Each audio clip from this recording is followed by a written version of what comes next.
Hello, everyone, and welcome back to another episode of the 1 Point Safety Show with myself, Scott Hartley, and my glorious co-host, Scout Sandy Lockhart. How are you, mate? You all right, buddy?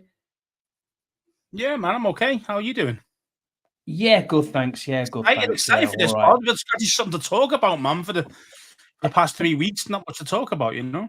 There hasn't been. I mean, arguments and so on, and I'm sure we'll get through a few of them as we go forward. But yeah, it's been a busy day and a bit, shall we say? But we'll firstly start off as we always do with our sponsors. So we are sponsored gratefully by Oddballs. You can look at Oddballs. They are oddballs.com or myoddballs.com. Sorry, head across to there, and you will find our merchandise on there as well. We also have our own website, which is www.onepointsafetyshow.co.uk.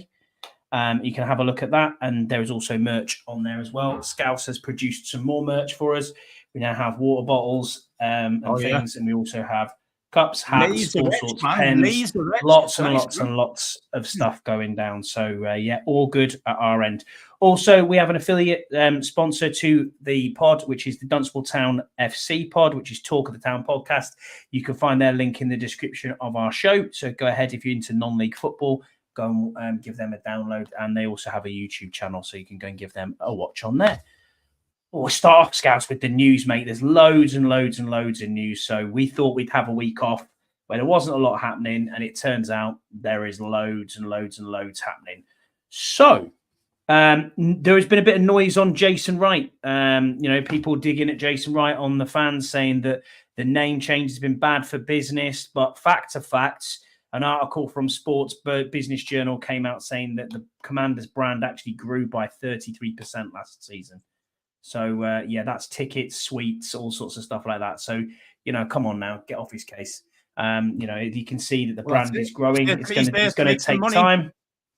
But at the end of the day, you've got to win football matches to make sure that, the brand will grow exponentially. So, yeah, all those on Twitter and social media shouting about him, leave the guy alone. You know what I mean? He's doing good for business at the moment.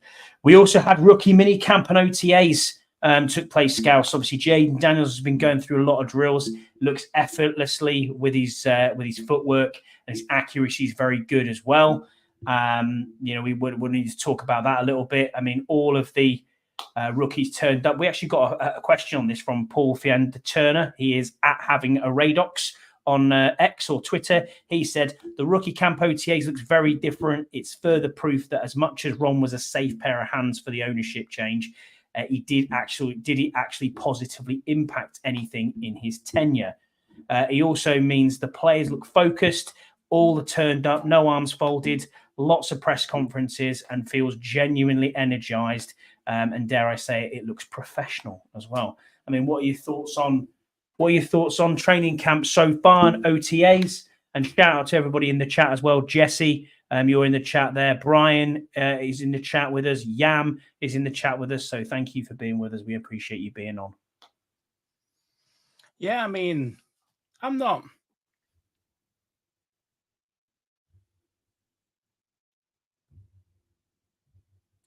Are you there, Scouse? Or have you dropped out? I hope you... Well, Scouse, you're, I don't know if it's my internet or yours. It just went very... Going on here, mate. Joke.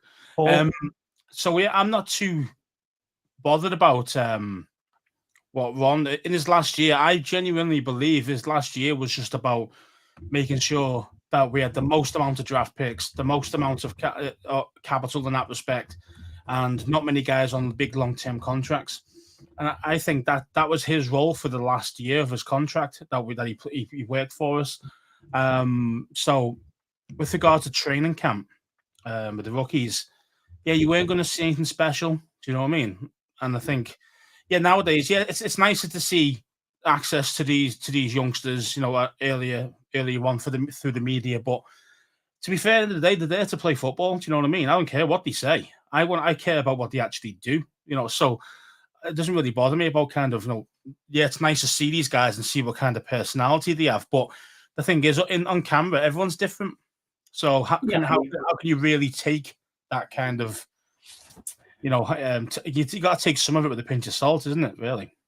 You have, and Yams nailed it as well, the same as you. He's obviously on the same train, saying the only problem with OTAs at the moment is people are already anointing not just Jaden, but the team going full on Ashburn syndrome. Remember how good both Sam and Forbes looked last year in preseason? Yeah, I agree with that to an extent. We do that as fans. There's not a lot to talk about. There's been no competitive games played. I'm sure every practice for every team looks amazing. The one thing I have noticed, though, is there's no dropped balls. There doesn't seem to be dropped balls being thrown that are dropping on the floor. You know, we haven't got that. We had that with Carson Wentz. We had that with Sam. We had that with Jacoby as well, you know, where you had overthrows, you had things going on. It looks like the accuracy issue isn't there from Jaden from the clips that I have seen. But obviously, it is just clips. No one's chasing anyone. No one's trying to tackle anyone. I think that's the problem, isn't it? I think that's the problem is, you know, don't get me wrong, Jaden's got a nice style. You know, he's got a short release. You know, you can see a short/quick release. So it's going to look nice coming out of his hand under no pressure. It really is. You know, where people have already tried to compare May and him, and you see how long May's wind up is to actually be able to throw the ball. It's like, you know, an extra second longer than actually, and that second could be the difference between getting smoked and throwing a 40-yard bomb. So it's you know, as I say, it's harsh, and let's say they haven't done shit yet. Do you know what I mean? You know, they haven't done anything. They're there under no pressure, 7-on-7s. Yeah, I mean, you know, it's just getting the role. It's just getting the arm loose. You know what I mean? Like this, you can't say this guy's the real deal after no pressure. You know what I mean? Like, I mean, even I could look good throwing the ball under no pressure. You know, the difference is, what can these guys do it when someone's 300-pound monster's trying to take your head off? That's the difference, you know, and we won't see that until game day. So, you know, at the moment, it's just a case of, yeah, he should look good. Being honest, he should look good. Yeah, you're right. You're absolutely right there. I mean, looking at it from my point of view, we haven't seen this in a long time. We haven't seen the hype that's been around training camp. We haven't seen people get this excited for quite a while. And obviously, we'll get onto the schedule a bit later on. We'll look at predictions and other bits and bobs as we go through it. But yeah, I mean, maybe we found the answer at QB. Maybe we haven't. We don't know yet. It's going to be a very difficult and tumultuous season, full of ups and downs. But for now, Scouse, Jaden's looking good. The rest of the rookies look good. So the vets have came in and there's been no complaints. It all looks very focused, as Brian said. You know, Brian said the structure and the energy of the coaches was a surprise. Didn't seem to have this. You know, it's seemed them as Cliff Kingsbury as a high energy guy. Yeah, I went with you there as well. I didn't see him as a high energy guy, but I like the drills that they're doing at the start of training to try and warm them up, get them smashed through. It's very good. It looks very interesting. They had the military and the Navy SEALs came in and did a bit of training with them as well on pine poles and other bits and bobs. So, you know, it's one of them that'll be interesting to see. But yeah, I mean, I don't know, where do you go with it? It's probably just a bit of noise there. On to the next bit of news then, Scousern. A bit of sad news here. AJ Smith, who is Kyle Smith's dad.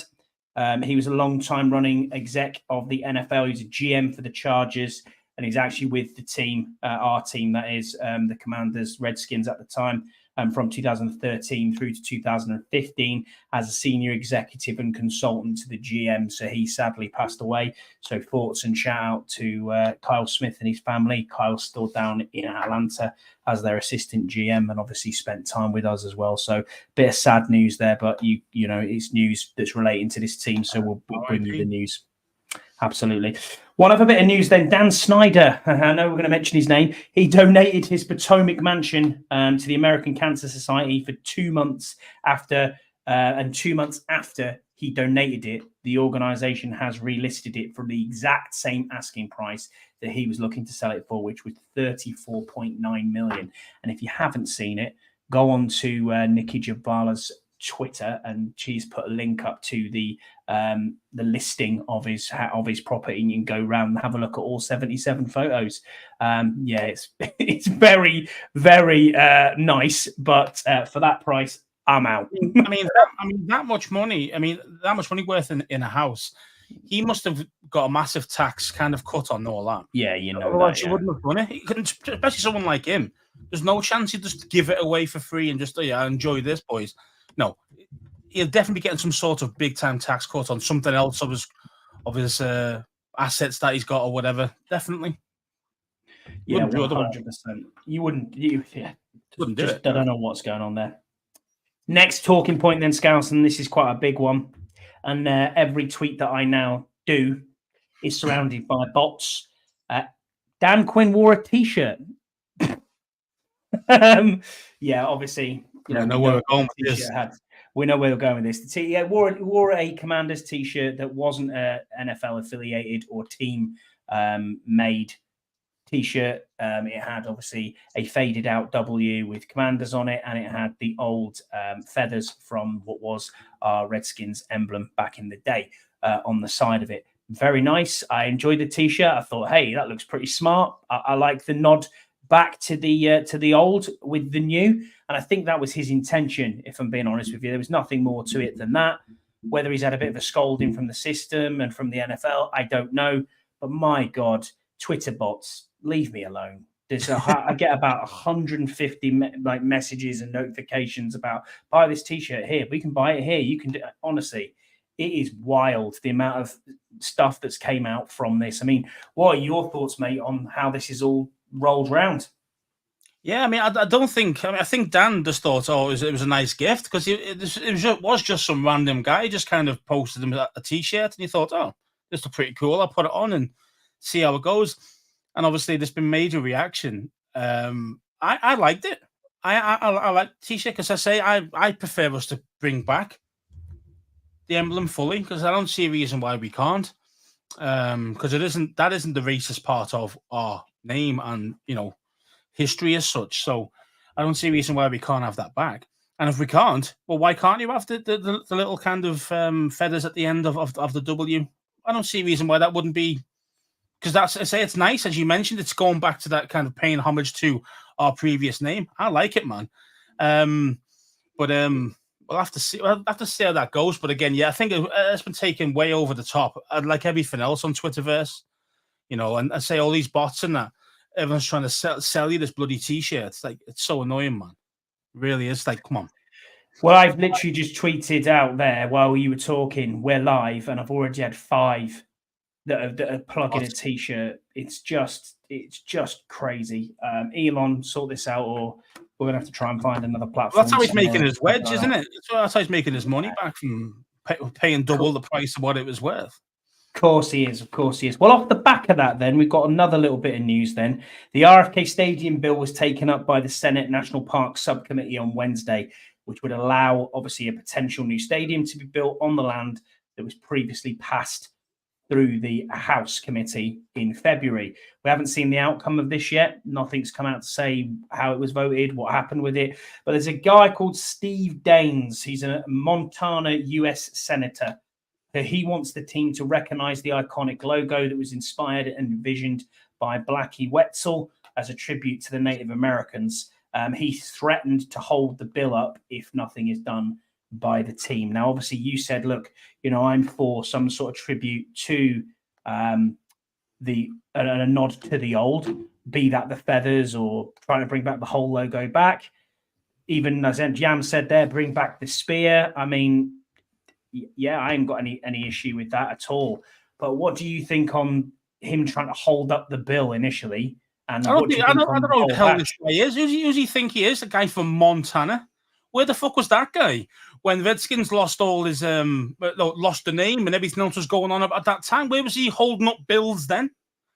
Because if he loved the emblem so much and the kind of the history of the team and all the rest of it, where the hell was he then? He was nowhere to be seen because the guy's a bum. He's just trying to get his face on TV, get a bit more famous, and he's probably wanting a payoff. That's probably what it is. He wants a payoff from probably, unfortunately, Harris has probably got his hand in his pocket. Just pay this guy off so he goes through the bill. And that's what I hear about politicians, man. That's what they do. They don't give a shit about themselves. PR and money. That's all they give a shit about, man. That's all they give a shit about. Crazy, isn't it? It's crazy. It really pisses me off, man. It's like, mate, stay there. Who the hell is this dude? He's about, how far is Montana from Washington? About what, 2,000 miles or something ridiculous? Yeah, I mean, what he's saying there is it came from a Native American from Montana, is where the artist who drew the emblem came from. And apparently Brian's saying there in the chat that Harris has met with the family of the artist. So maybe something's afoot. We don't know. But yeah, Dan Quinn wore a T-shirt. This went through the House and the Senate. And obviously now we're looking at trying to get this stadium back into fruition or trying to build where we are. But I mean, seriously, just get a grip. Honestly, Twitter's in meltdown of everything at the moment. And yeah, stop the box. I mean, this is the it's always the loudest 2% of like the most divisive Redskins / Commanders fans there is out there, you know, and that's the problem. You're right. You know, you're absolutely right. I mean, here we go. There's two other bits of transaction news here. Eric Stokes, he was let go. He was director of pro personnel in 2020, and he was senior director of player personnel from 2021 to 2023. And I'm pretty sure the scouting department, a lot of them have been let go as well, because Adam Peters will bring in his own scouts. Yeah, don't forget the only thing Stokes is famous for is bringing a really bad roster to the team. So I'm not going to miss him at all. So goodbye. I know. Shout out to Paul, who's joined the chat. I hope I'm pronouncing your surname correctly. Is it Fiander Turner? I've already asked your question. Go and follow Paul on Twitter. He is at having a Radox, which I think is quite funny. So yeah, name that on Twitter. But yeah, thank you for being with us, mate. He said no London game again.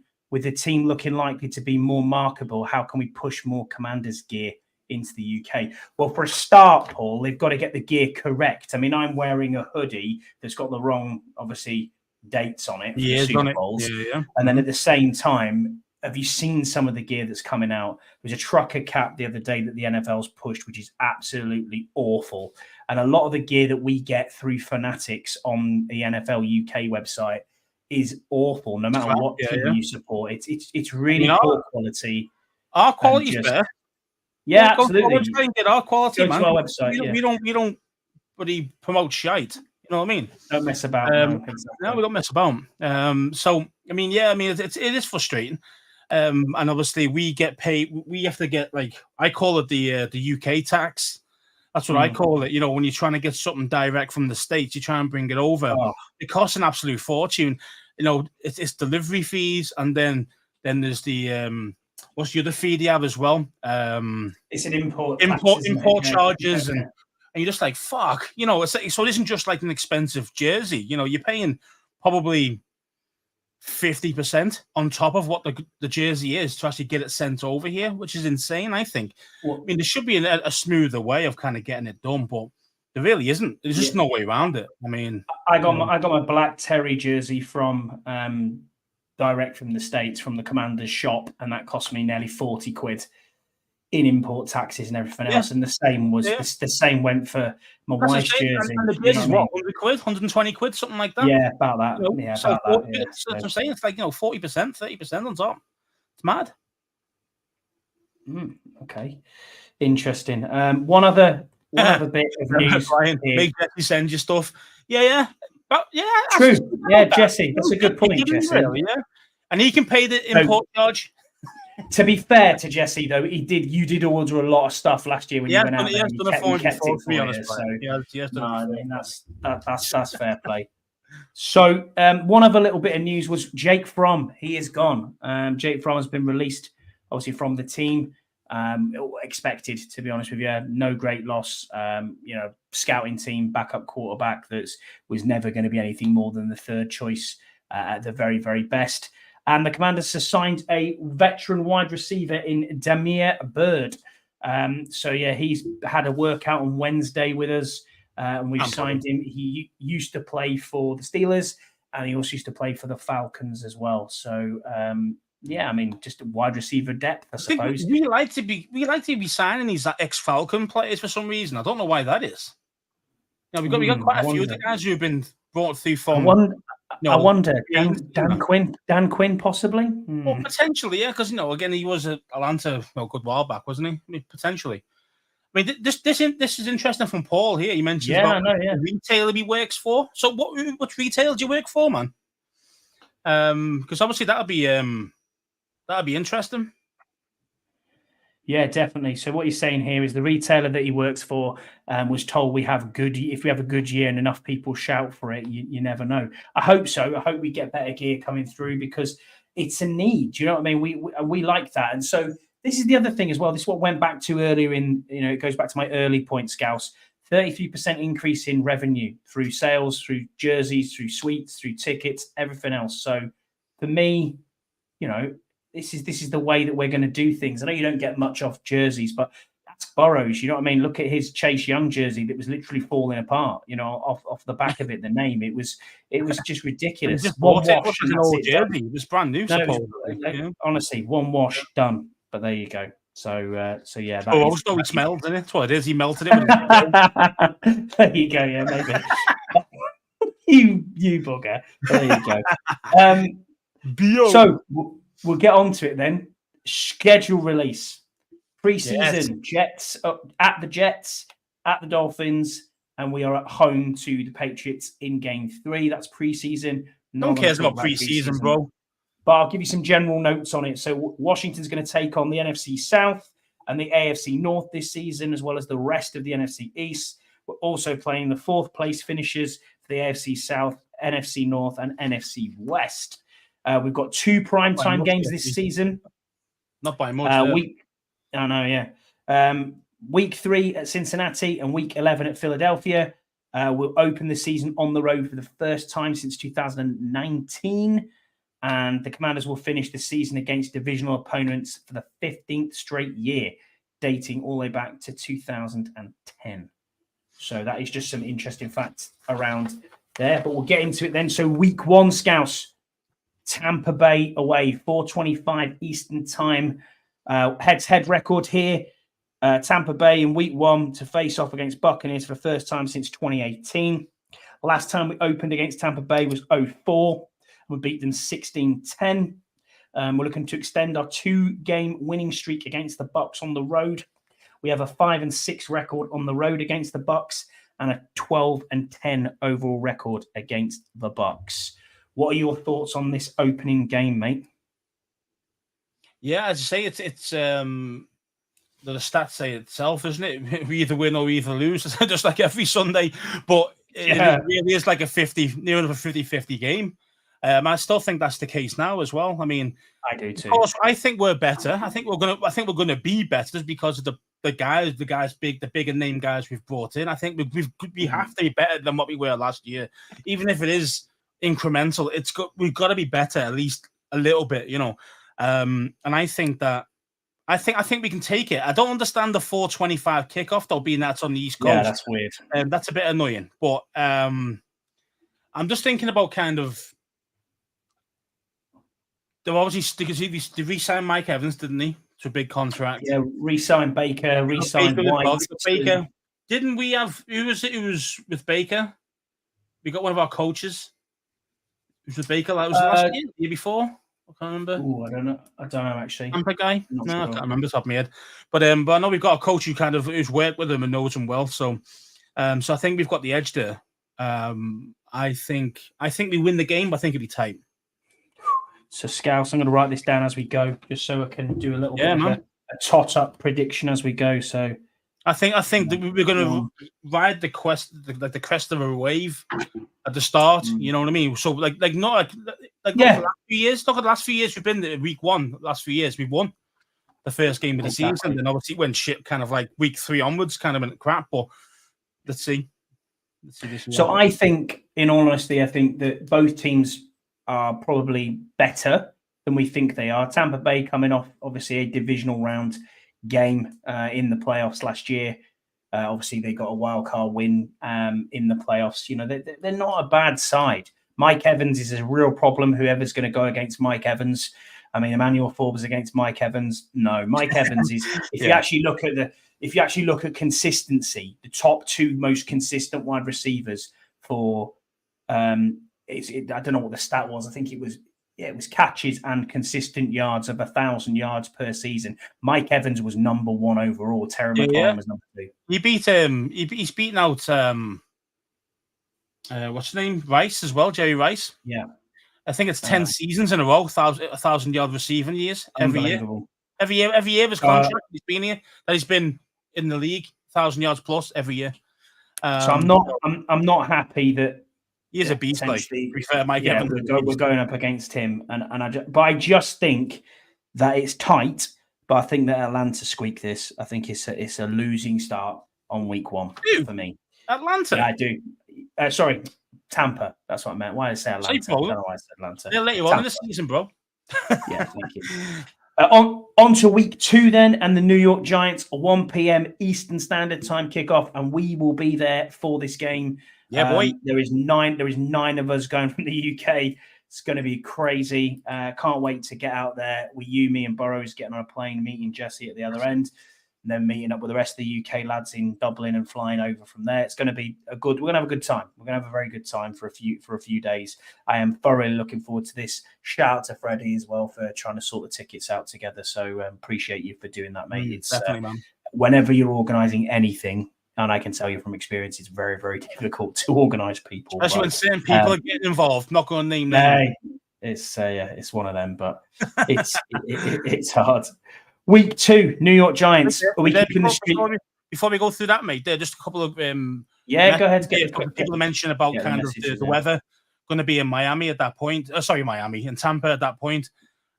So, Yam said they're going to be slightly better than last year, and will be a true first test in the first game. Yeah, it will be a true test, 100%. Absolutely. Due to weather heat in the Tampa Bay area, mid-September, still going to be hot and humid. Yeah, definitely get that. And then Brian mentions, don't forget game day, and time could change. It still will be hurricane season. Oh, yeah, shit. Again, that's a great shout. So, yeah, I mean, again, it could change day. I mean, or may even move to Monday night if they had to, or something like that. So that would be kind of that'd be annoying, wouldn't it? Really, but yeah, it'd be annoying for us anyway when you're this side of the pond trying to watch games. That's why I hate. I know primetime games are important, and I get that, but I can't stand it. Do you reckon it will be a primetime game, a 4:25 game? Because it's always 1 or 2 or maybe even 3 matches on. Mostly West Coast teams, aren't they, when they're playing at home? They are, yeah. So are we really going to be nationally televised in that game? I can't see it. I don't think so. I don't think so. I don't understand the timing, really. I don't get that either. It's a little bit weird, that one. So anyway, on to week 2, home opener. Tickets are selling fast. Get your tickets. It is an in-division game against the Giants. We host the Giants for week 2. Commanders have a 45-2 record all-time at home against the Giants. We're looking to break a 2-game losing streak against the Giants at home. It'll be the 8th time that Washington and New York will face off in week 2. And we have a 5-2 record against the Giants in week 2 overall. What are your thoughts on Daniel Jones's boys coming into town? I mean, what they've done in the offseason, that doesn't scare me at all. So I think it's time we take their ass to the cleaners and sweep them. That's what I want to see. The last season they shouldn't have beat us twice. There's no chance. We lost both those games ourselves. They didn't beat us. We lost to Tommy DeRito, man. Come on, DeRito. Yeah, exactly. Yeah, I mean, it really pisses me off when I think about it, because at the moment the Giants, when you listen to some of their podcasts and their main guys who do pods, they're talking like, oh, we'll sweep Washington because it's just Washington. Like they're just expecting it because that's what they're used to, because we've done fuck all against them for ages. So this year is going to be a different one, especially early doors when the confidence is still going to be high. I can definitely see us giving them a smoking. I really hope so too, mate. I want to keep the streak up as well. We've never seen them lose live in the States. So fingers crossed so far anyway. You haven't on your own, and so has Boris, but when we've been together as a group, we haven't seen them lose the last 3 games, twice. My record is 2-1-1. That's my record. 2-1-1. So do you reckon the 1-1 is? Mine actually, so the 1 would be Dallas. Thanksgiving game. I think. Was that a Thanksgiving game, or was it a Monday night game? It was Monday night game, and where Dickhead, the kicker put a 55-yarder through at the end of the game to beat us. And then the Bailey tie. Bailey, I can't remember. Yeah, and the tie would have been the Cincinnati Bengals game. The Wembley. Yes. Wembley. Yeah. Fucking draw. So mine is 2-0 when watching them live. So nice. Let's just hope that we continue that streak. I'm with you, mate. I think we've got too much for the Giants. I think Jayden Daniels will be firing.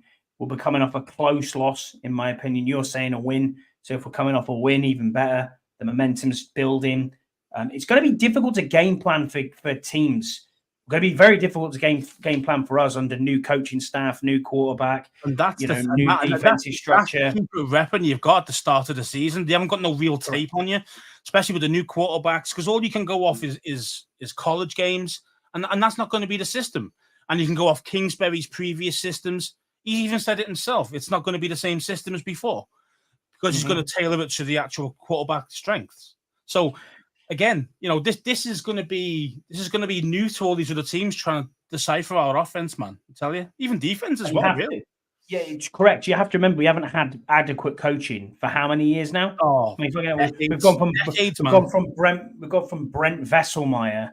You know what I mean? What is that about? High school coach. Yeah. To what we've got now, Joe Witt and Ken Norton, them sort of unbelievable coaches in the backfield. Quinn himself as well as a defensive guy. I mean, he is a cowboy killer, as Deluxe has said in the chat there. Oh, he's a giant killer, sister. A giant killer. Well, he's both. Giant killer. Yeah. I know a giant killer. I know what you're saying. Sorry. He's a giant killer. He's going to kill these giants as well. He can be a cowboy killer as well, but there you go. But yeah, I think this is it. So I'm at 1-1. I take it you're at 2-0 at the moment for that. 2-0, baby. 2-0. Yeah, nice, great start. Then we're on to week 3 at Cincinnati, Monday Night Football, 8:15 p.m. or 1:15 a.m. for us in the UK. Yeah. Feel the pain, man. Feel the pain. We're heading to week 3 to face off against the Bengals. It'll be the second time that we've played them in week 3. We have a 5-5-1 all-time record against the Bengals and are 1-3-1 on the road. We travel to Cincinnati for the first time since 2008. Played a road game against them, obviously, in 2016 in London, which was 27-27, as you just mentioned. This is the first time that... Fucking Jay Gruden, man. Yeah, I know. First time that the Commanders and the Bengals will face off on Monday night. And we have a 7-23 all-time record on Monday Night Football. So, yeah, not ideal. Yeah, I'm not confident in this one. I think this one is going to be a loss. And even Rob mentions I was just going to mention the same thing, but he's already wrote it down in the chat. It's 2 LSU quarterbacks. Yes, it is indeed. So, exactly, and that's probably the reason why they've put it on prime time, Rod. To be honest, because why would you?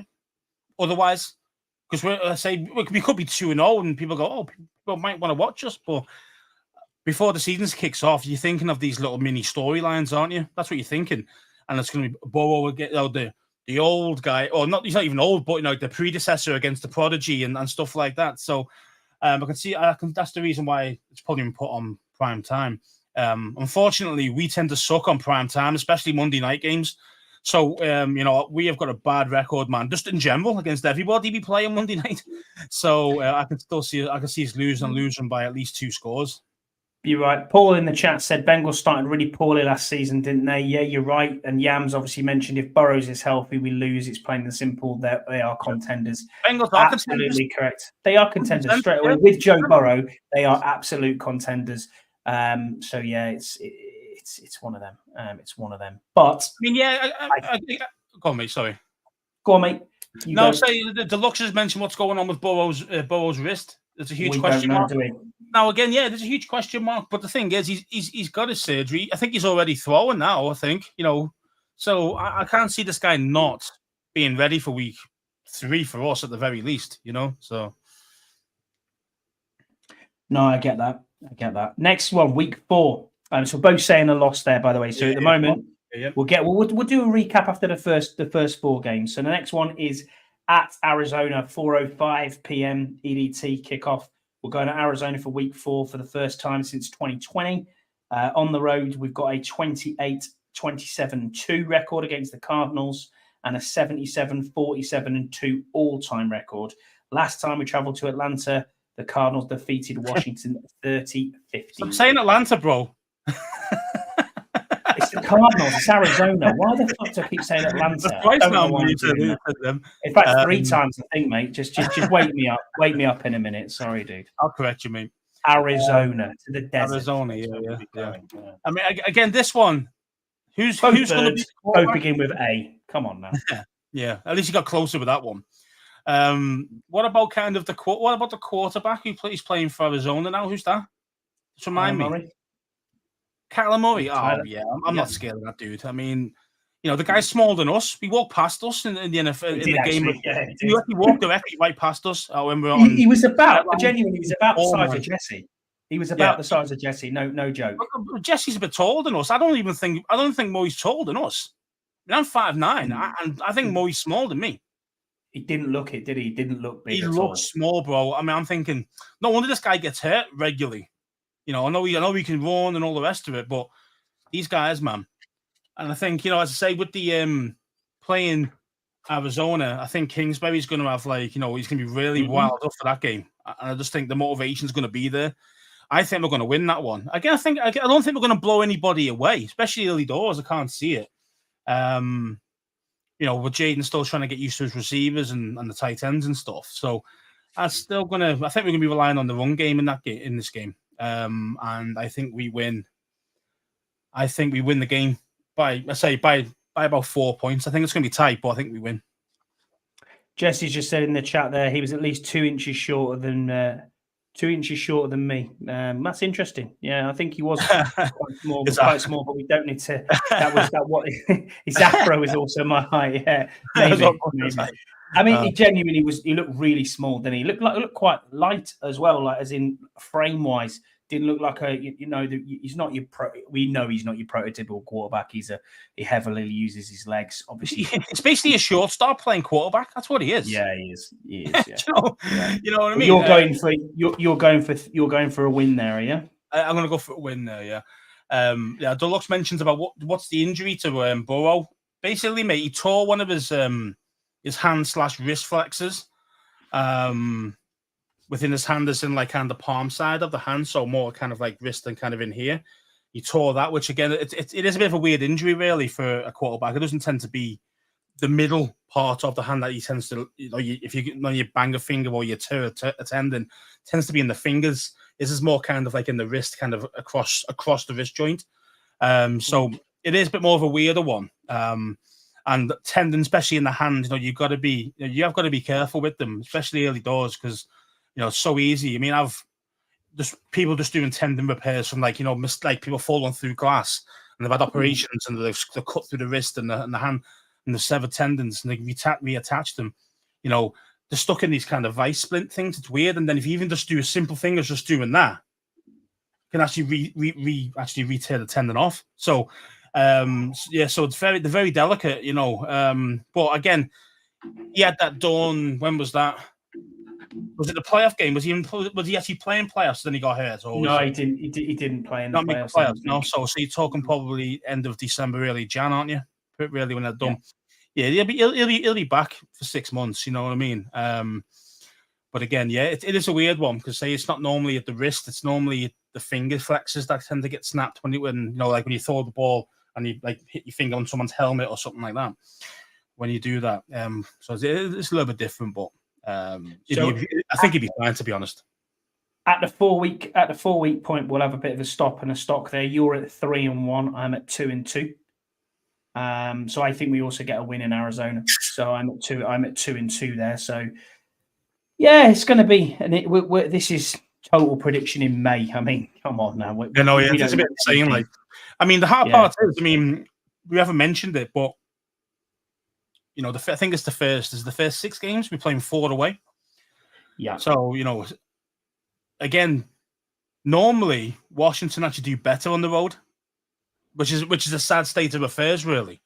And I think that's because we don't have a lot of fans who turn to the games. So when we do tend to play well, we tend to not play well away because we don't have many fans in the away games either. So you see what I mean? So we're used to not having that many fans kind of cheering for us. All because of all of the previous debacle from the previous ownership. It's going to be different, and it was different the first week last year. Everyone was there, riled up, and that was like that for the first 3 or 4 games.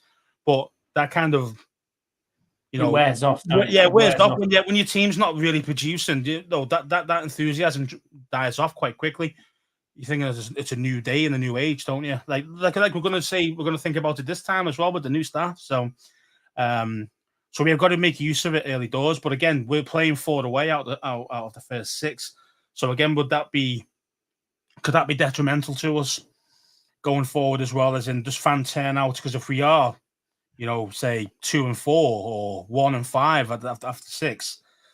Are people going to show up to the next home game after that? And it's, you know what I mean. So it's quite a it's a balance, like a balancing sword. Should we call it, like right on the knife edge? It is.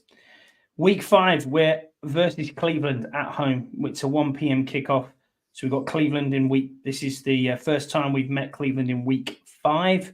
We have a 5-17-1 record at home against the Browns, a 12-31-1 overall record against them. Overall, the Commanders are looking to break a 2-game losing streak against the Browns. Unbelievable last year. Just should never ever have lost that game. It was a joke. Mm-hmm. Last time we faced off against Cleveland at home, the Browns defeated us 24-10. So Browns at home. I mean, normally I'd like to go being with at home to go for the win, but I can't see us doing it. I think Deshaun Watson's going to be a lot better than he has been for the last year and a half. I think he's just getting back into real football shape. Also, they've got Myles Garrett as well, who's an absolute game wrecker. And I think our offensive line. I mean, I don't care even if they play half decent.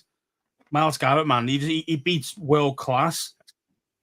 Tackled for fun. Never mind bang average guys that we've got. So yeah, he's gonna eat, and I think that's our problem, man. So I think we lose. I do think we lose that one. I do too. Yeah, I've got them losing this game. Unfortunately, I just think that, as you said, Hendrickson and Garrett are unbelievable on the defense over there. They've also strengthened as well through. The defense is no joke overall. The whole defense is good. Mm-hmm. Yeah, exactly that. JOK as well is very good. We should have still adamant we should have picked him, but anyway, it is what it is. Can't go back. You've got to look forward. On to week 6 then, mate. 1 p.m. kickoff again at Baltimore. A little bit up the Beltway. Not far to go for this one. But again, you're right. It is an away game.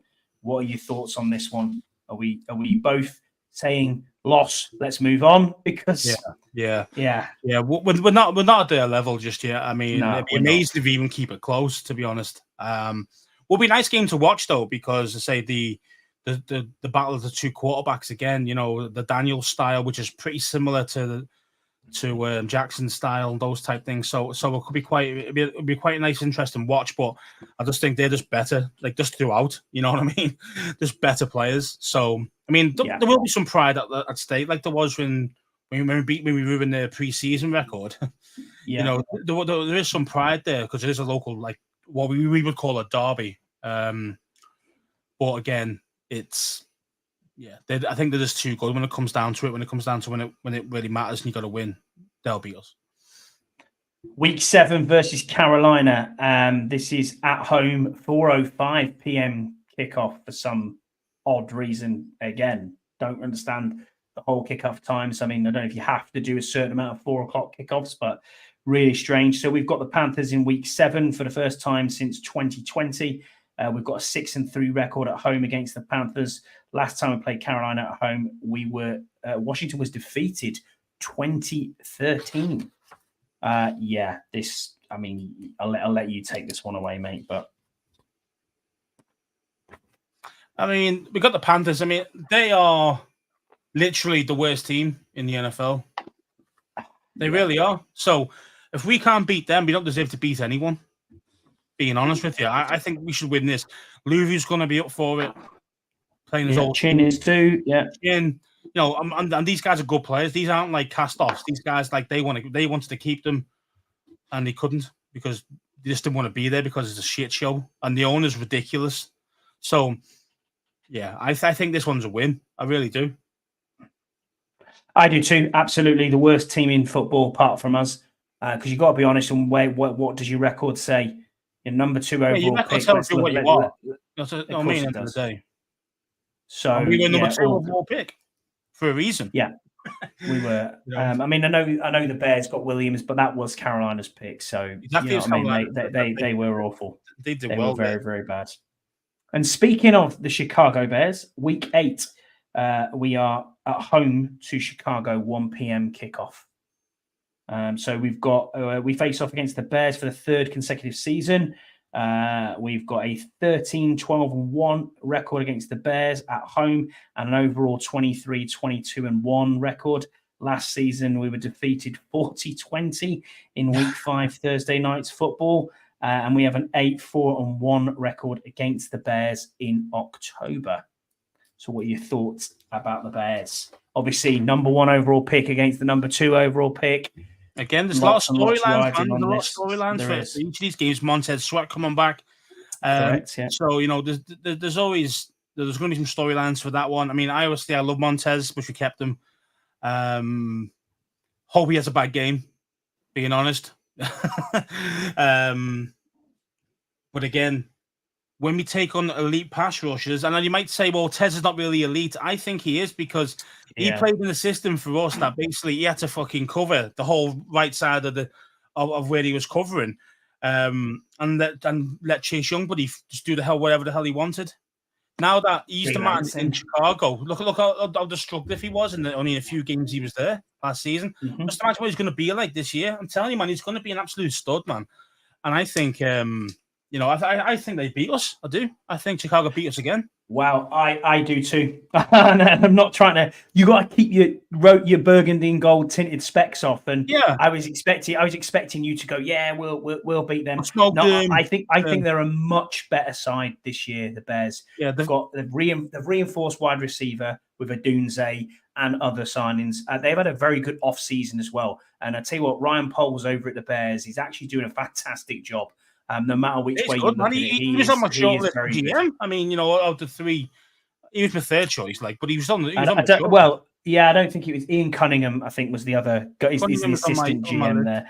But Poles is obviously. I don't think he's going to leave as a GM of the Bears. Well, you know, to be the GM here. If you offer this, mate, which is what obviously Peter's got. You know, I think. Jesse's saying here the Bears will 1,000% not beat us. I would heavily wager a beer with you there, Jesse, or whatever you want to do on that. I am 100%. You should wager. If we lose that game, Jesse shaves his beard off.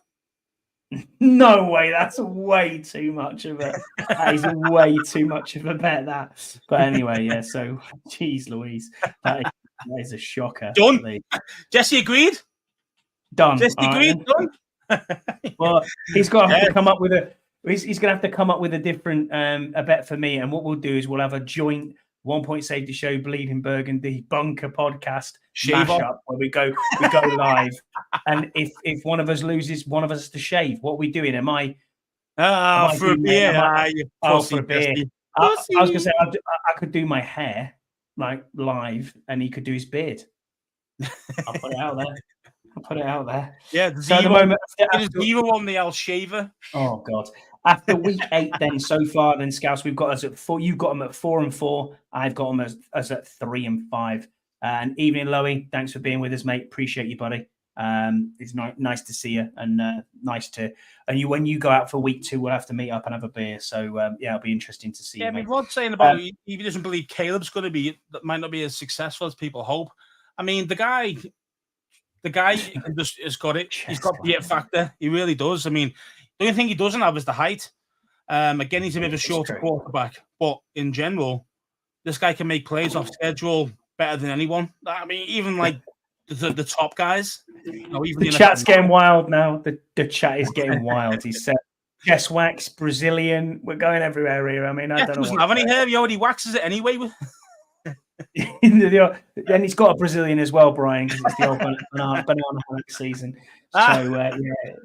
Jesse tried to get it in before me, but it didn't work there, bro. Yeah, exactly. Yeah, there you go. Burrows is right. The week 2, the English are taking over. Yet we are coming out. There is 9 of us, a few Scottish in there as well, and an Irish lad in there who are all coming out with us. So it'll be quite interesting. It's a joke, won't it? Englishman, Irishman, Scotsman. It will be, yeah. That's what you did there. We walked into a pub. Week 9 at the New York Giants. Now, I know you said earlier we are going to sweep the Giants. But we travel to New York in week 9, all-time record against the Giants, 70, 107 and 5. We have a 30, 57 and 3 against the Giants on the road. Last season's Giants defeated us 14-7 in week 7 at MetLife. What are your thoughts on this one? You still going for the sweep? What's the day again? Is that a week as in like a normal time? It's not game. Yeah, 1 p.m. 1 p.m. Yeah. I mean, I really do want us to sweep them, man, but no, when you get your realistic head on, you're just thinking. Yeah, I know what you mean. You never beat them. You know what I mean? If you can go 1-1 in the division against each team, I mean, you'll take a 1-on-1. You take a 1-on-1 record. Yeah, I mean, I'd love it. But I'm going to have to say loss. Just because I'm trying to be realistic rather than just.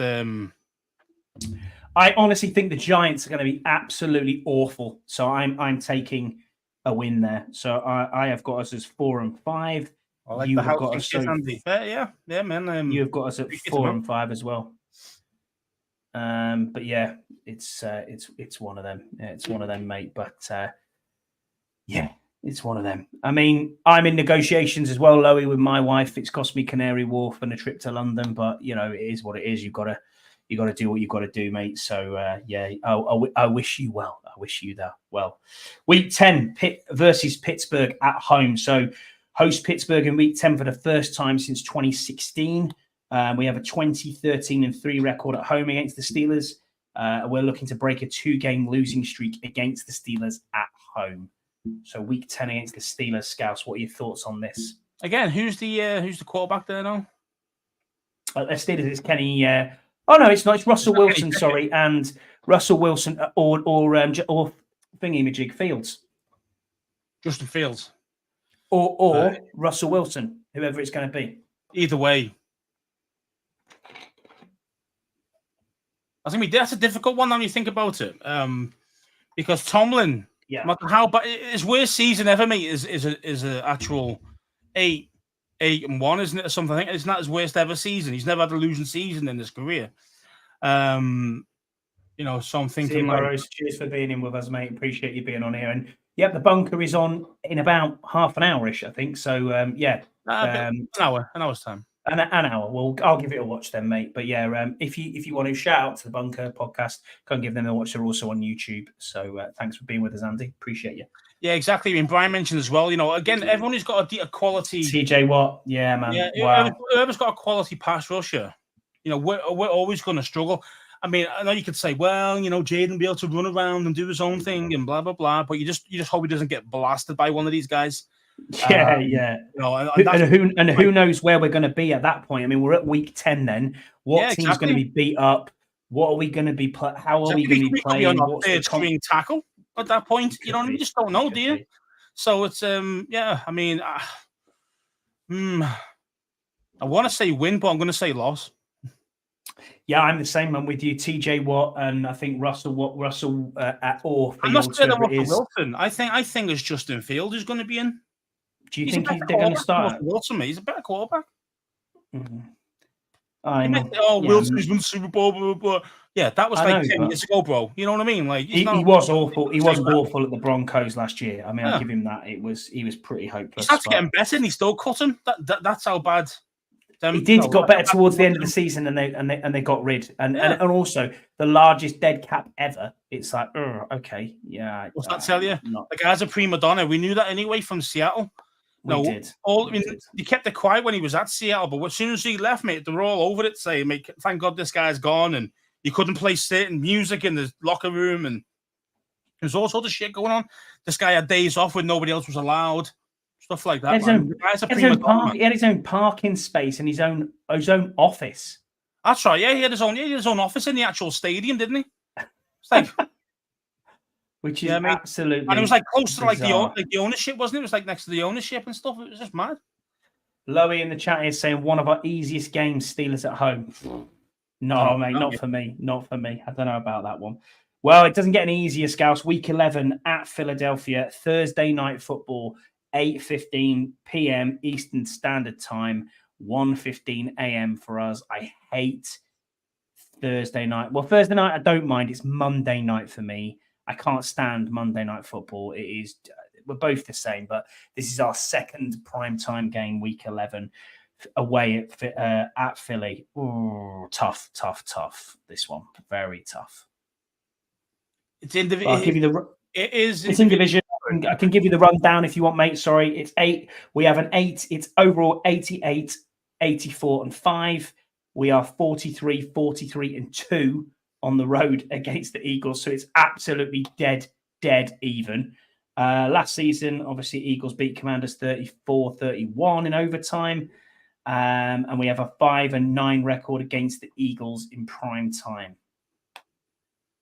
Yeah, I mean, like any division match, it is family. I call it family business. At the end of the day. Yeah. And the form book goes out the window. As you can see how tight those stats are in the Philly games there. You mentioned them 43, 43, and 2. You can't get much closer than that. I mean, it's like, yeah, I think if we do similar type of game, what we did to them a couple of years ago when we ran all over them on prime time, Thursday night game, by the way.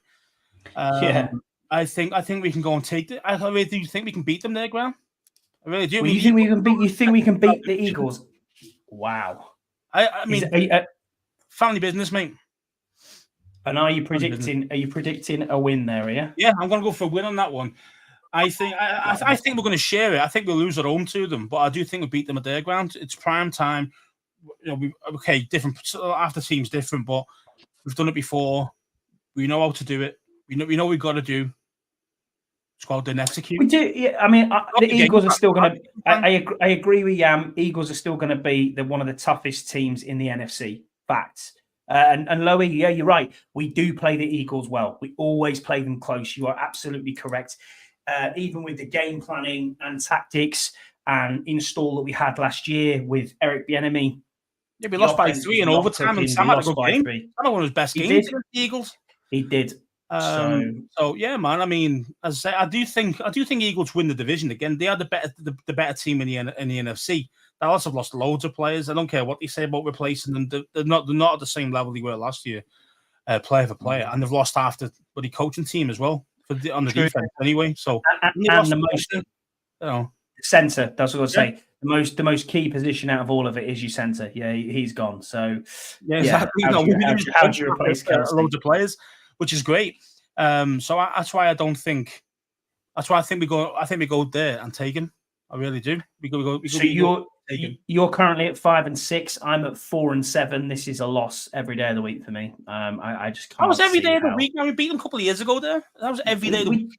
We did beat them actually a few years ago up there. I remember that because Casey Toohill was doing the bird, wasn't he? In exactly. Doing the gritty actually in there. So no, I do remember that. But 4-7 for me at the moment with that. I just can't see how we beat the Eagles at their spot. But it might. I mean, aren't they changing? Aren't they changing this rule on the tush push? Aren't they changing? I'm not sure. No, I don't think they. I don't know if they are. If they're not, they haven't got Kelsey as center up there doing that. So that's where they got this. They got the idea from Mailata, as we know from his rugby days. We know how they got the idea, but it's a case of you need to have an unbelievable strong center, and Kelsey's one of the strongest. You know what I mean? And then you go, what is it? The quarterback, Jalen Hurts, he can squat 500 pounds. He gives a shit what he can squat. That's not about that really. You're trying to fucking get forward. You're going up in the squat position. You're going fucking that way. So, that doesn't bother me too much.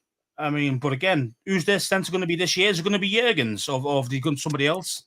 I don't know. I honestly don't know, mate. Remember they took Cam Jurgens a couple of years ago in second round as a replacement, but then he played him guard last year. So I don't know if they're going to play. I can't remember who did he actually draft one or I can't remember. But yeah, we'll have to see. But I still think we're good enough to beat them. Next week then is week 12, 1 p.m. kickoff versus Dallas. We are at home. So the Commanders will host the Cowboys in week 12. We have a 30-35 all-time record against the Cowboys. This will be the earliest that Dallas will travel to Washington since 2020, week 14. So what are your thoughts on Dallas at home? Now, again, this is the difference here, because this is the return. Well, not the return, because they're playing at home, but it's kind of the first game with and the EQ and all these guys, the ex-Dallas boys that we've mentioned before, the players against their old team. Yeah. So they're gonna. I mean, barring injuries and stuff, if we are healthy, by the time we get to them, then I can see a stomping on them. I really can. I can too, and Rod's right with what he's saying here. The team will be getting it together by this time. I think once you've got 5-6 games out the way, you're then starting to hit a roll. As long as you're not injured. Well, they should do. Yeah. Yeah, I mean, people are going to get nicked up. People are going to get nicked up. I completely get that. This is the life, especially where our bye week is, which is late, man. It's really late, and that we'll get into that, I think, as well a little bit later on. But are you chalking up a win against the Cowboys at home? I am actually. I'm going to go for it. I think if we're kind of, I say, a middling team, like I think we're going to be at that point, and a win could put us like slightly above 500, and the fans are going to come out for it. They're going to be up for it. DQ is going to be up for it 100%. So are the Dallas fans, by the way, as well. But don't sell your tickets, please, for God's sake. But yeah, I'm going for a win here. We have to beat Dallas. It's Dallas week, everyone. We hate Dallas. Fuck them. Fuck Dallas. Can't stand Dallas. I hope Jerry sitting in his little bucket screaming to himself. Well, actually, he needs to pay his child support. But anyway, apart from that, no, in all seriousness, this is a win every day of the week. I think the Cowboys regressed massively. They were all in on what? All in on... Yeah. That made me laugh, man. Jerry Jones were all in. And then what did he do? He rehired Zeke. He signed a punter. He signed nobody? And re-signed Zeke. Yeah, you're right. Exactly. He re-signed Zeke. Off-season. Oh, yeah. Their best center.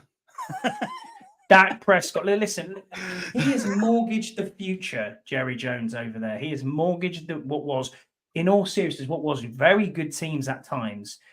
They're just chokers. They just cannot get past. They have an amazing record. 12 wins a year, man. These guys don't win that often. But they are chokers. That's the games, the big games, they fucking shit the bed. That's what they do all the time.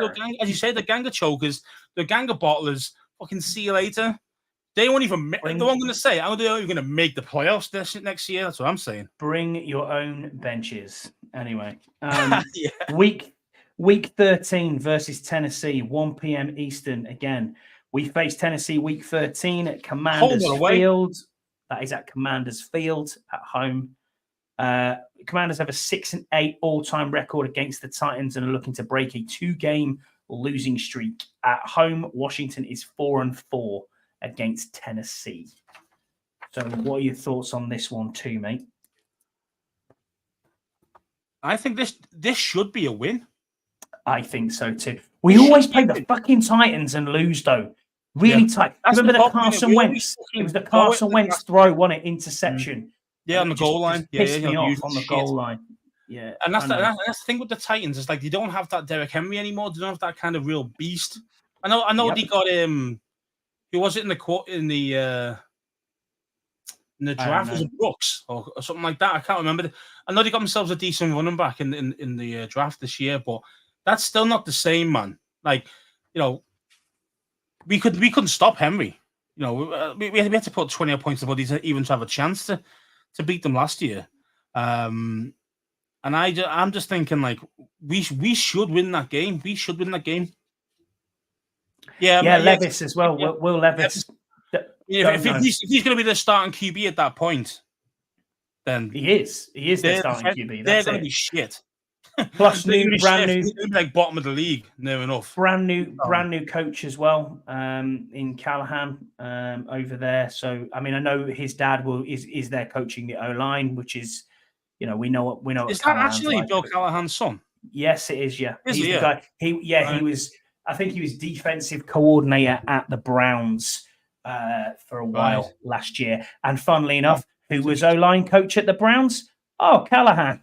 It's dead, yeah. So it's obviously a thing. Do you know what I mean? So that's Well, he that's was hired interesting, in isn't it? Because we mentioned before about Cleveland that they've got a great defense, and obviously they've lost their defensive coordinator. Mm-hmm. So, how do we know how good they're going to be this year? If that's the case, Just talent for me. Talent for me. Hendrickson and even just those two are game changers. You know what I mean? Yeah, so Miles Garrett's just ridiculous. But there you go. So are you chalking up a win here against Tennessee? Because I am. Yeah, I'm going to say win. Definitely. I'm going to say win for this one. So at the bye week, then Scouse, because we're going week 14 as a bye week, and we'll get into that. You have 7-6, and I have 6-7. Take that. So that's where we are. Bye week.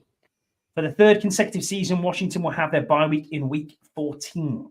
This will be the first time in franchise history that the bye week will be the same week for 3 consecutive seasons. So yeah, I mean, there's pros and cons to this, isn't there? There's pros and cons. There is, yeah. A really late bye week is annoying, I think. Yeah, and it's hard for the players because they've got to play every single week without having any sort of rest period. So that's where it gets difficult. As say, it's injuries. There's loads of cons to being late in the bye week, but also there is some good things about it as well. When you come back, you've got how many games left after you come back? About 4, is it? Something like that? Yeah. 4 or 5 after you come back.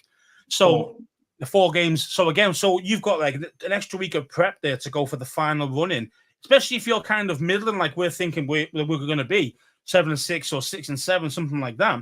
That's where we're going to be. 3 wins out the next 4 could get you in the playoffs, or actually probably will get you in the playoffs. So definitely get you in a wild card spot. Yeah, wild card. Yeah, we're not going to win the league. We're not going to win the division. I mean, that's going to be maybe probably by the bye week 14, probably. Maybe we will. Who knows? If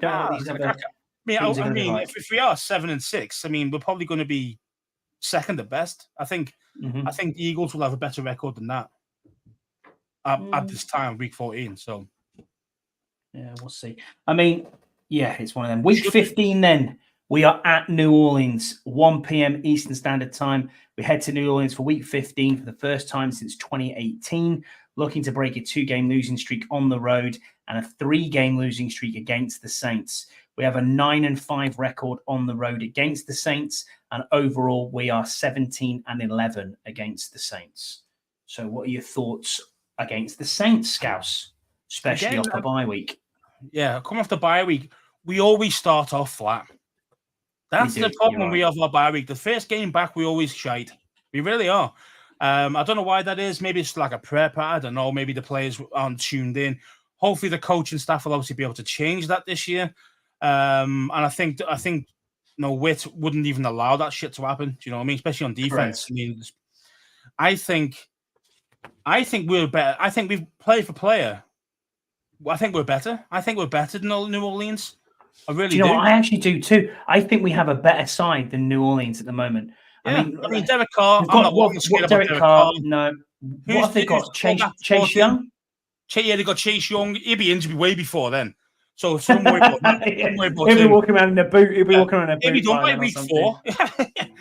This is what he does. I'm just thinking about kind of because he did get a quarterback, didn't he? No. I'm sure they got a quarterback. Chris Olave, obviously, is the only other wide receiver that's there. Wide receiver, he's a beast, man. Thomas, he's a beast. Michael Thomas as well. So he won't be fit by then either. He'll be injured again. He'll be injured by week 6. True. He always does. He is always injured, though, isn't he? Do you know what I mean? He's such a good receiver, but he's never fit.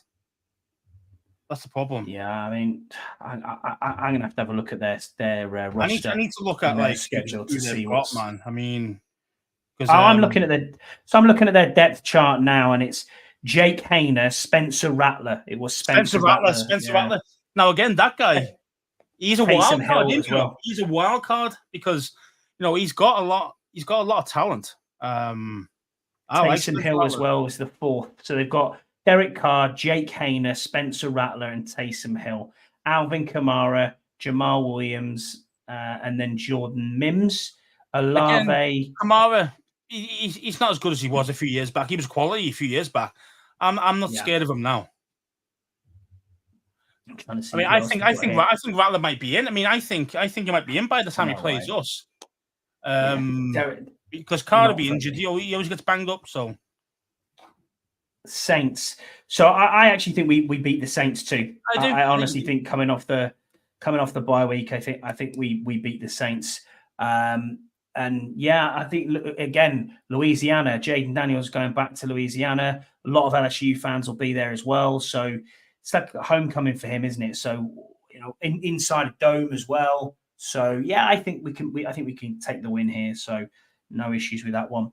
On to week 16, Philadelphia, 1 p.m. Eastern. I think we lose. I think we lose. Well, I think we lose this one. They get their revenge.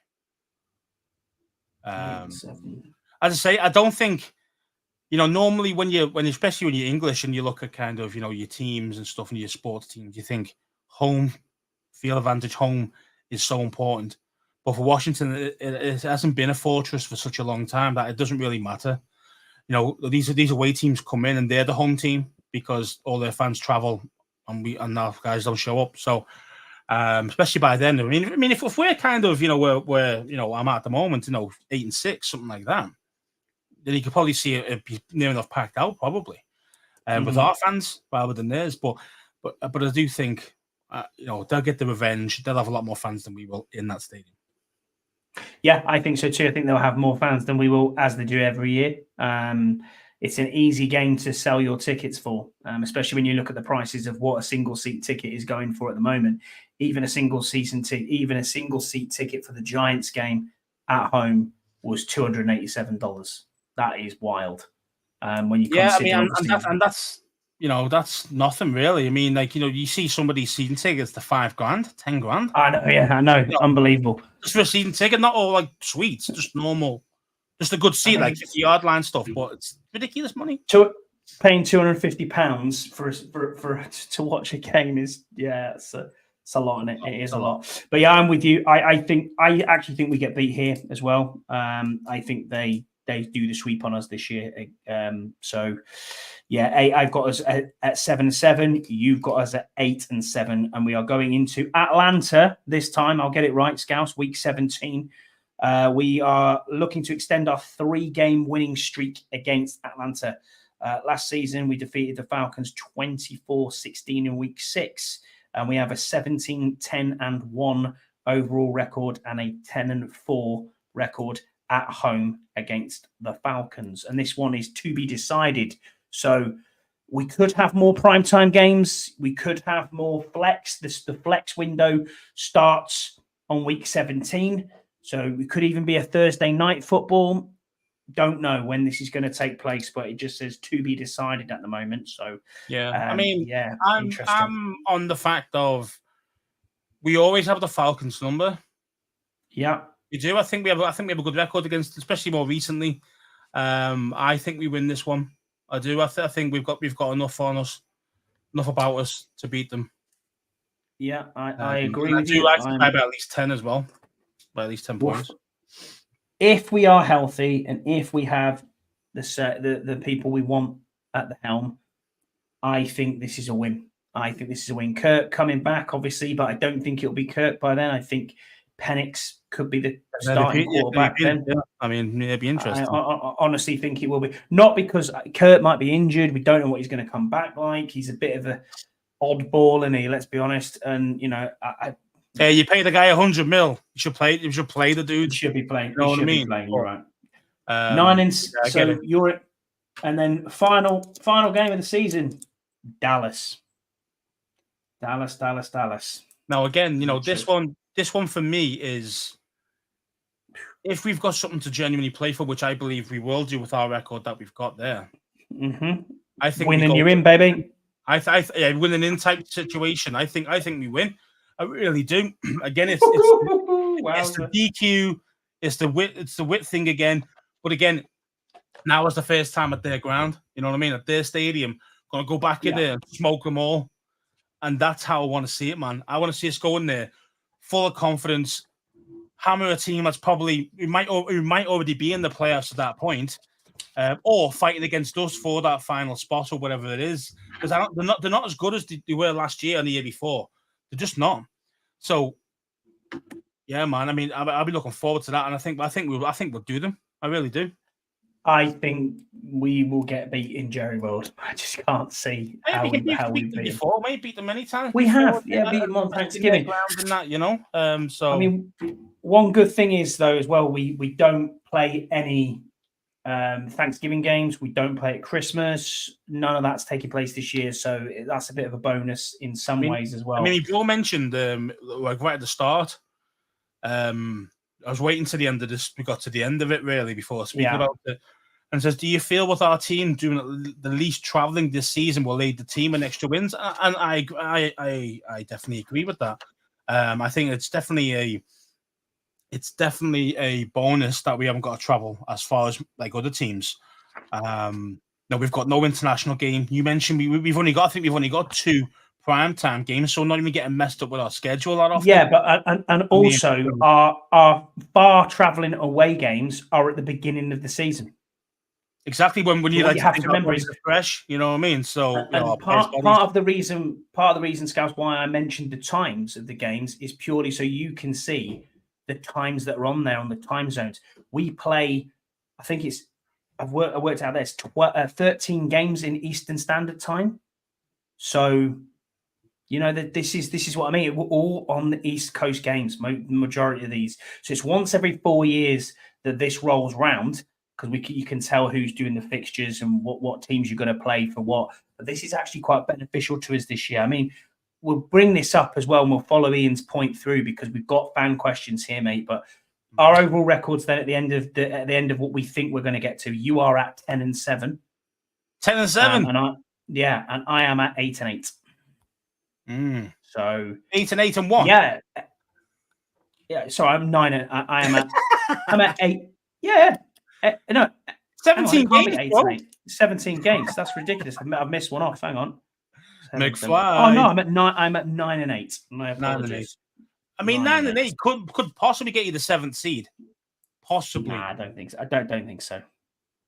Possibly. But I don't disagree with Paul there. 8 and 9. I mean, again, loads of these things go way wrong. I mean, we could be so far off. It's unreal. We could be like 1 and bloody 9 after the first 10 games. You know, it could be something like that. It could be a disaster. We could be 4-0. Who knows? Do you know what I mean? Starting off, you'd be like, right, okay, this is interesting. The only thing I know is that we normally tend to do okay at the start because no one's got tape on us. Then when teams get tape on us, we start to lose games. I just think we've got better players than last year, but we've also got a lot better coaches, and I think that's going to be the difference. That's why we're going to be much better than the 4 wins that we got last year. So. I think I think honestly, I think the floor is 6 wins, and I think the ceiling is 10 at the very. Yeah, I don't think we get. No, I mean, I think 10's like. I mean, I'm being optimistic as well. I'm trying to be realistic, but with a bit of optimism with it. I mean, maybe 10's maybe too far, but again, a 9 and 7, again, that could easily go down as well. And I think a lot of fans would be happy with that first year. I really do. If we get something like that. Bonus. We'll finish off with our questions then, though. So thank you to everyone who submitted our fan questions, and we thank everyone in the chat as well. We'll go through and we'll give you all a shout out before we disappear. But Yam put a question to us as well as being in our chat here. He asks, "What do you see as the worst or toughest part of the schedule, and why? Try not to take the days between games into account too much, just the teams themselves." So what do you think is the toughest part of the schedule and why? I mean, I'm thinking the first 6. Yeah, I'm thinking the first 6. Is that because we're away? Because we're away more.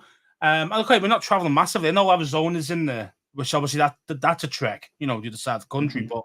But I do think it's early doors. Again, it could go the perfect way, which we're hoping where no one's got film on us and we play well and we win. But the flip side is that it could be the other way around. We could be absolutely dog shit because our team is not gelled yet, and we're absolutely shite, and then teams just beat us. So it really could go either way. And I think the first 6 will let us know either way how I think it's going to go. Yeah, I agree with that. But I mean, for me, I think the toughest is straight after the bye week. Then final 4 games are a bit of a nightmare. We have no idea playing away in a dome in New Orleans what that's going to be like, what they're going to be like as a team. I think they have a poor head coach in Allen, but you've got no idea what's going to happen there. Then we have the Eagles, the Falcons, and the Cowboys. I mean, that's a pretty tough run-in, to be honest with you. But as you said, family business is family business. It's the NFC East. Forget the records when we play in division. You know, end of the day, I say we've done it before. We've had nothing to play for and beat one of these teams who are going for the playoffs. I mean, look at the season that Sam played his first game. We had nothing to play for. We played half a goddamn team, and when we still beat Dallas, who were still trying to fight for number one to win the division. I think Rod's nailed it in the chat as well. He is saying weeks 3 to 6 are tough for him. Yeah, I agree with you completely. Cincinnati, Arizona, Cleveland, and Baltimore. That is a tough stretch. I mean, we could win none. We could win none of them games. It's a distinct possibility. To be honest, I mean, look at the records against these guys. You know what I mean? Like every given Sunday, Well, exactly that. Deucelicious, he is at a Deuce on X or Twitter. He said, "Do you think we've vastly improved over last year's 4-13 team, or do we still have a long way to go?" Well, from what I've put my predictions, I think we have improved a lot already. Now, again, it's early predictions. We've got no real idea what the hell's going on yet. We don't know how good Jaden's going to be. Is he going to bust, or is he going to be the star we hope he's going to be? We just don't know yet. So, I'm just kind of. Yeah. Would I say man for man? Are we better than last season? As in player personnel, I'd say yes. I think we are better. I would agree with that, especially linebackers. It's night and day from that one. John Bostic and Mayo, or Bobby Wagner, Frankie Louvu. Let me think. Before Jamin Davis was the stud, and now he's like third string. See a difference? Not even that. I don't even think he's that, because Jordan McGee, I think, will be third string. Yeah, I genuinely think Davis got a problem here. He's got to step up, man, or he's going to be gone.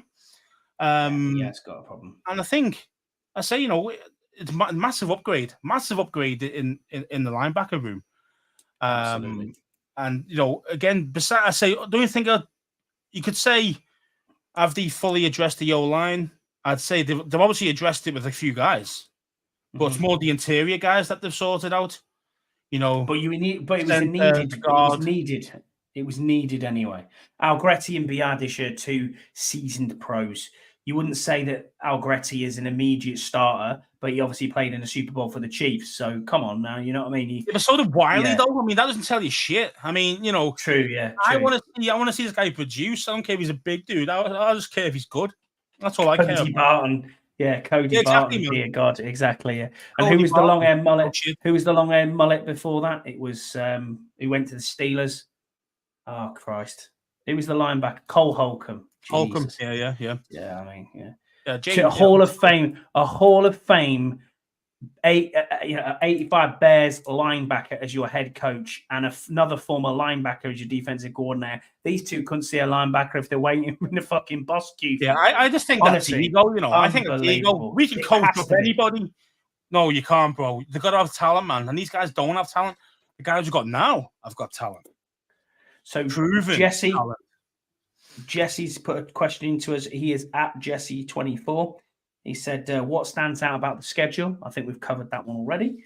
The second part of his question was, will Hartley puke on the plane again? And the answer to that is absolutely not.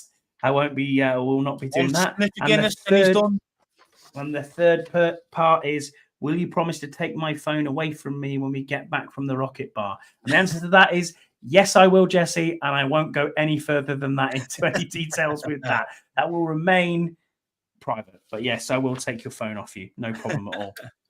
Deluxe, who's in our chat with us, he was in earlier. I'm sure he's still around. He is at Arch Deluxe. He said 5 divisional games and 8 conference games in the last 10 games. Division and conference games are the most important. Did the scheduling gods look favorably on Washington to allow new players and coaching staff to get their feet under them before the games that really matter down the stretch. I mean, it's a great shout from the looks there. And as he's definitely right with kind of how important those games are, conference games, because obviously the in-division and also the conference records are very important, and that could be the difference of getting in playoffs and not. So, I mean, yeah, I think they've definitely looked into it. I think they are trying to make it a little bit more favorable for us. I really do. No, they're not making us travel far. They're getting a lot of the traveling out the way when our bodies are technically fresh the first 6 weeks. And then, as you say, you got the in-division games going towards the end of the season when obviously things are on the line. So yeah, man. I mean, I think they actually have tried to make it a little bit easier for us. But we've got to go out there and win those games, man. Yeah, Yam's right. He's putting here we need 3 things to truly have a chance and a real improvement this year: winning the trenches on both sides of the ball, improve the secondary, RTDB, and be balanced on offense. Agreed. Right tackle, Agreed. DB, right tackle, and yeah, DB. Yeah, I know what he's meaning there. Yeah. So yeah, definitely Yam, and I think it's one of them, man. It's kind of, this is where we don't know how good the O-line's going to be. I mean, this interior O-line could be amazing. You know, it really could. I mean, if they gel, Cosme's, wow, right guard, you know, Allegretti, and if these guys gel, that's 3 solid mother effing dudes up front. You know what I mean? And then obviously it's all about we know tackle's a bit weak, and I'm just hoping Coleman can really produce, because that spot is wide open for him if he's any good. I mean, even if he's only half decent, you know, in his first season as a rookie, you know, and he's got that upside into him, bring it on, man, because that is a spot that's definitely available right now. Yeah, it's Deluxe's second question to us. He said, "Is there a second game on the schedule that would tempt you guys to make the trip again?" Is it the same for both of you too? So I know what I would go for. Go on. Dallas away, week 17, man. It has to be done. It has to be the one, man. You know, especially that game would bring me over if, obviously, like you mentioned before, a win in scenario. Yeah, 100%, man. That'd be something I'd look into at that point. 100%.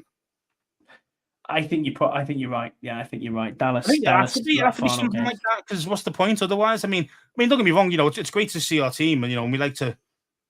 I'd love to be able to go to every game if we could afford it, but you know, something that's got a magnitude, a game of magnitude.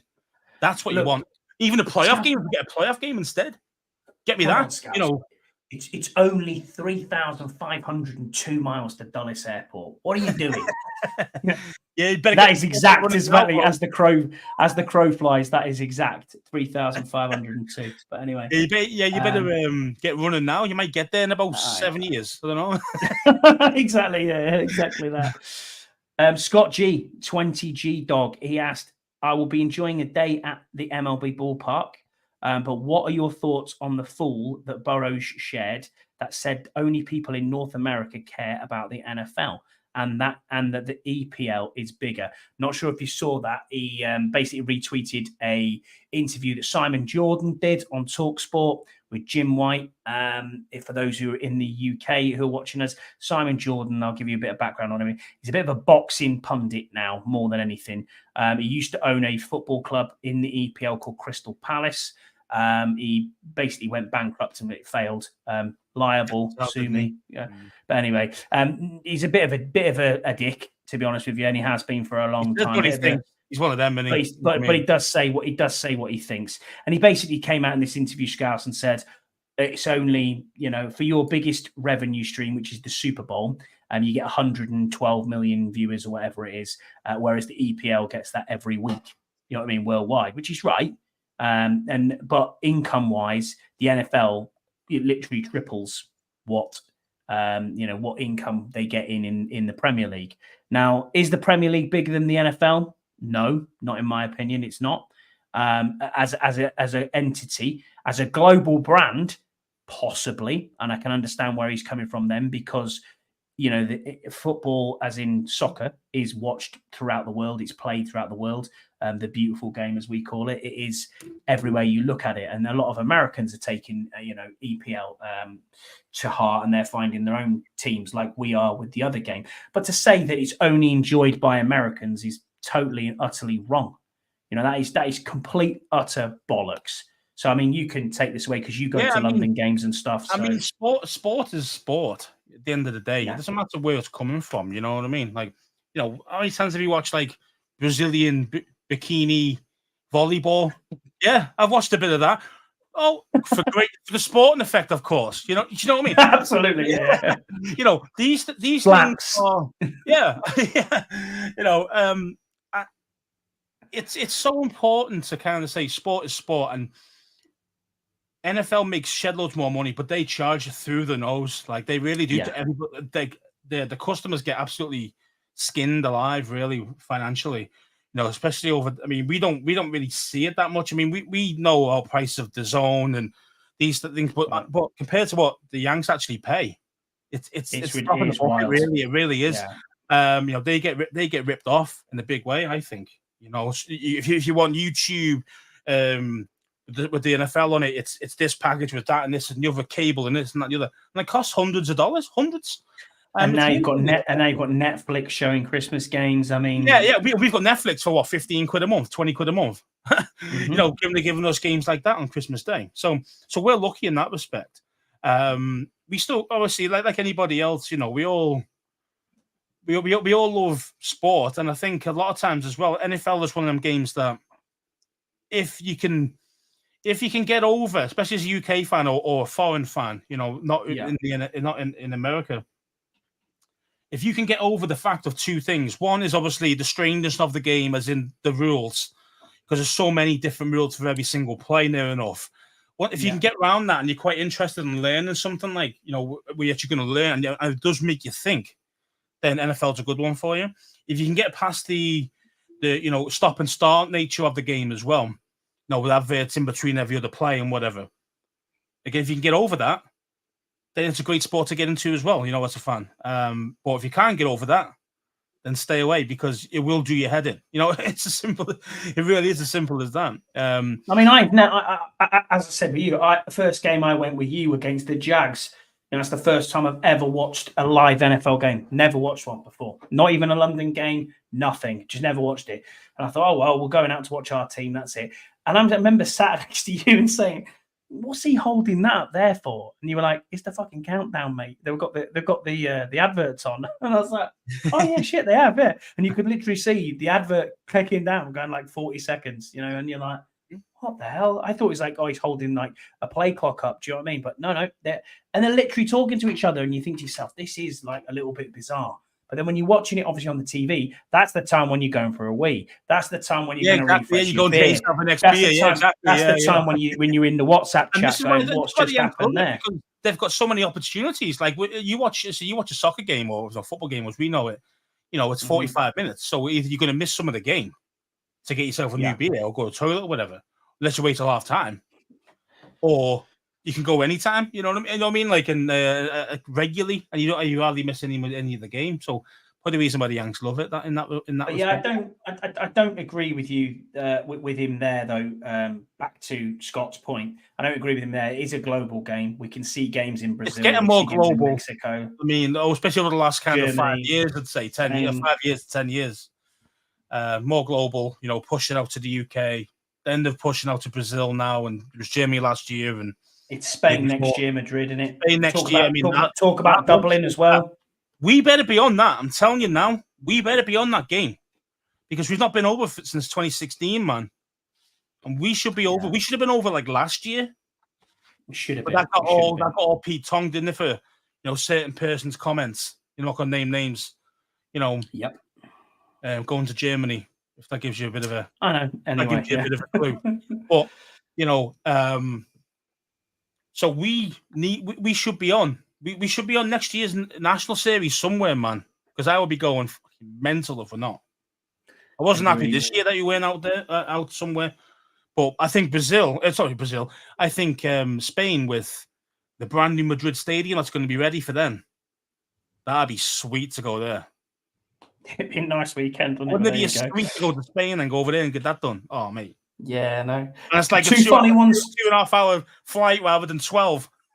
two funny ones to finish us off then. John Tayman at Bang Radio Hour. He is on Twitter, also host of the Bleeding Burgundy podcast. He said, looking at the roster after the first OTAs, who does Scouse see himself hating by October? Anyone who plays shit on a regular basis. That's the ones that you're gonna look out for. You're not producing what I expect from you, then you're gonna be on my Scouser's sizzle. That's coming back for the season. I will give you odds on Andrew Wiley. Well, yeah, Wiley's if you're gonna book his favorite right now, it's Wiley. 100% Wiley. Yeah, 100% Wiley. If Nick Gage is still on the team, he'd be joint first favorite with him. Yeah, he would be, wouldn't he? And then to finish it off, it's a question not from Canada Mike. It's actually from Canada Mike's wife. She says here, Mike is out. I hope it's okay to ask a question. The white cork I'm getting has become pathetic and useless. Should I change to black cork? Now, I don't know if you've seen this. Have you seen this going around on social media? Have you seen it? The black cork. I've seen some cork. Bits. Yeah, I've seen funny, the kind of innuendo. Proper funny, the innuendo of it. So if you get chance, give it a watch. I mean, obviously, to Canada Mike's wife, it depends on what job you're doing. I mean, a good silicone filler, it works just as good as cork. So get yourself down to B&Q or whatever it is out in or Home Depot, whatever it is out in Canada, and you can pick some out there. I would say for the small jobs, you probably want to be doing white cork, and maybe for the larger jobs, maybe you're looking at black cork. I don't know. It depends on obviously what color it matches. Visibly more pleasurable, shall we call it? Correct. Yeah, exactly. Depends what you want there. Yeah. Depends what. Yeah. We'll move on from that. It's gone too far.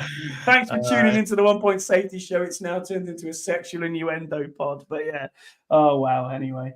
But yeah, that about covers us. We just obviously shout out to every single person in the chat. Yam, who've been with us throughout. Rod, Deluxe. We've got Paul in the chat. Jesse, Burrow, Brian, Ian. If I'm missing anyone, I apologize. I don't think I am missing anyone. But yeah, thank you all for being with us. We really appreciate your support. You're always in this chat every time we pod, and we can't thank you all enough. Shout out to Ian and Tony, who won our hats, all received.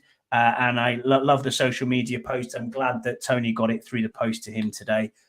It took a while, obviously, to get to the States, but hey, man, I'm pleased you got it. So thank you for shouting us out as well. And yeah, we'll have to do something like that again, Scouse, at some point. But sure, man. And again, if you're going out to week 2, we will see you out week 2 against the Giants. Really looking forward to going out again for the third year. Yeah. It's costing me a fortune with the wife, but it is what it is.